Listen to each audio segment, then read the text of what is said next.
place to be. The fast food.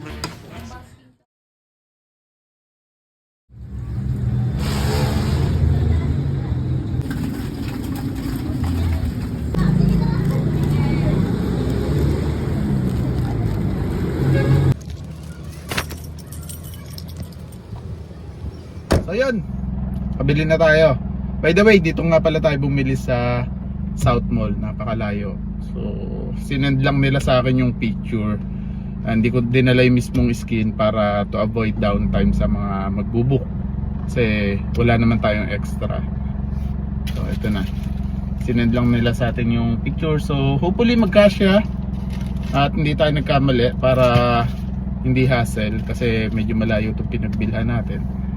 And nandito tayo sa ATC.